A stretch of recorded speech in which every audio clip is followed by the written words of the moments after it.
ശബരിമല യുവതീ പ്രവേശനത്തിലെ പുനഃപരിശോധനാ ഹർജിയിൽ സുപ്രധാന തീരുമാനങ്ങളുമായി സുപ്രീം കോടതി.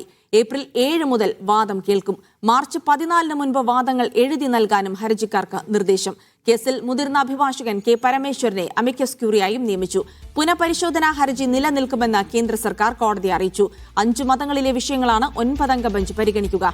റഫറൻസിനുള്ള ചോദ്യങ്ങൾ സുപ്രീം കോടതി തയ്യാറാക്കും. വാദങ്ങൾ ക്രോഡീകരിക്കാൻ നോഡൽ അഭിഭാഷകരെയും കോടതി നിയോഗിച്ചു. ധനസുമോദ് വിവരങ്ങൾ നൽകും. ധനസുമോദ്, ഇന്നിപ്പോൾ ശബരിമല യുവതീ പ്രവേശനം ഉൾപ്പെടെയുള്ള ഹർജികളാണ് സുപ്രീം കോടതി പരിഗണിച്ചത്. ഇന്ന് എന്തൊക്കെ വളരെ സുപ്രധാന തീരുമാനങ്ങളിലേക്കാണ് സുപ്രീം കോടതി എത്തിച്ചേർന്നിട്ടുള്ളത്? ഇൽസി, സുപ്രീം കോടതിയിൽ ശബരിമല കേസ് പല ഘട്ടങ്ങളിലായിട്ടാണ് വാദം കേൾക്കുന്നത്. അതിൽ ആദ്യത്തേത് ഏപ്രിൽ 7-നാണ് ആരംഭിക്കുന്നത്. ഏപ്രിൽ 7, 8, 9 തീയതികളിലായിരിക്കും വാദം കേൾക്കുന്നത്.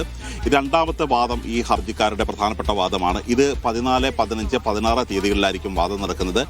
ഇതിനു മുമ്പായി തന്നെ ഒരു മാർച്ച് 14-നകം തന്നെ നിലപാടുകൾ, വാദങ്ങൾ എന്താണ് എന്നുള്ളൊരു കാര്യം കൃത്യമായി എഴുതി നൽകണം. കാര്യം ഇതിനകം തന്നെ 67 ഹർജികളാണ്, പുനഃപരിശോധന ഹർജികൾ തന്നെ ഉള്ളത്. അപ്പോൾ പലപ്പോഴും പല കാര്യങ്ങളും ആവർത്തിക്കുന്നുണ്ട്. ഈ ആവർത്തനങ്ങളെല്ലാം ഒഴിവാക്കി ഏതൊക്കെ കാര്യങ്ങളാണ് കൃത്യമായി വാദിക്കുന്നത് എന്നുള്ളൊരു കാര്യം എഴുതി നൽകണം. മാത്രമല്ല, നേരത്തെ 5 അംഗ ബെഞ്ച് ഒരു 7 ചോദ്യങ്ങൾ ഉന്നയിച്ചിട്ടുണ്ടായിരുന്നു. 9 അംഗ ഭരണഘടനാ ബെഞ്ച് ചോദിക്കേണ്ട, അതിൽ ഉത്തരം കണ്ടെത്തേണ്ട ചോദ്യങ്ങളുണ്ടായിരുന്നു.